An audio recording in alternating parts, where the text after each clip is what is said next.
বাংলাদেশ সরকারের পররাষ্ট্র মন্ত্রণালয় এ বিষয়ে উদ্যোগ নয় এবং দ্বিপাক্ষিক সমঝোতার ভিত্তিতে বন্দি বিনিময়ের সিদ্ধান্ত গৃহীত হয়। এই বন্দি বিনিময়ের কাজটি দেওয়া হয় বাংলাদেশ কোস্টগার্ডকে বাংলাদেশের সরকারের পক্ষ থেকে। সেই প্রেক্ষাপটে গত 5 জানুয়ারি বাংলাদেশ ভারত আন্তর্জাতিক সমুদ্র সীমা এলাকায় বাংলাদেশে অবস্থানরত 95 জন ভারতীয় জেলে 6টি বোট সহ ভারতীয় কোস্টগার্ডের নিকট হস্তান্তর করা হয়। একইভাবে ভারতে থাকা 90 জন জেলে এবং 2টি ফিশিং বোট বাংলাদেশ কোস্টগার্ডের নিকট হস্তান্তর করা হয়েছে।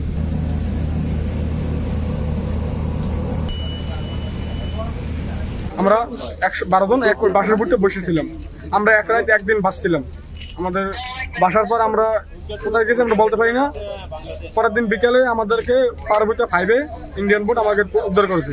উদ্ধার করে বলেছে, ভাই আমি ইন্ডিয়ান বোট, আপনি ভয়ের কিছু নেই। আমরা অসুস্থ ছিলাম, আমাদের সবকিছু শ্বাস পোশাক ওষুধ টষুধ যা কিছু ছিল তারা আমাদের ট্রিটমেন্ট করছে। কোনো খারাপ আচরণ করে নাই। আমরা জেগে জেগেছি, আমাদের খুব ভালো আচরণ করছে। আমাদের খাবার দাবার ট্রিটমেন্ট ওষুধ টষুধ সবই ওনারা বহন করছে। বাংলাদেশের জলসীমার মধ্যে অবৈধভাবে মৎস্য আহরণের সময় আটক ভারতীয় 95 জেলেকে ফেরত দিয়েছে কোস্টগার্ড।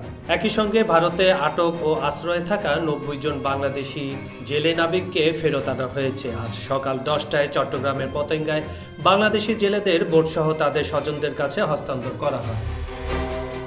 বাংলাদেশ কোস্টগার্ডের মিডিয়া কর্মকর্তা লেফটেন্যান্ট কমান্ডার মোহাম্মদ সিয়ামুল হক জানান, বাংলাদেশ ভারত আন্তর্জাতিক সমুদ্র সীমারেখা সংলগ্ন বাংলাদেশ জলসীমার মধ্যে অবৈধভাবে মৎস্য আহরণরত অবস্থায় বাংলাদেশ কোস্টগার্ড 2টি এবং বাংলাদেশ নৌবাহিনী 4টি মোট 6টি ভারতীয় ফিশিং বোট ও 95 জন জেলে সহ আটক করে।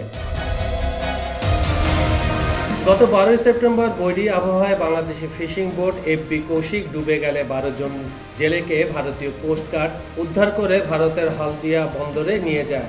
এছাড়াও গত 9 ডিসেম্বর বাংলাদেশ ভারত আন্তর্জাতিক সমুদ্র সীমারেখা সংলগ্ন এলাকায় ভারতীয় জলসীমায় মৎস্য আহরণের অভিযোগে 2টি বাংলাদেশি ফিশিং ট্রলারকে 78 জন জেলে সহ আটক করে ভারতীয় কোস্টগার্ড। পররাষ্ট্র মন্ত্রণালয়ের উদ্যোগে দ্বিপাক্ষিক সমঝোতার মাধ্যমে আটক থাকা জেলেদের বন্দি বিনিময় সিদ্ধান্ত হয়।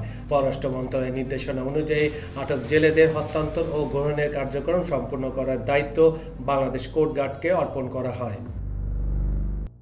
কাজল হায়দার, খবর সংযোগ।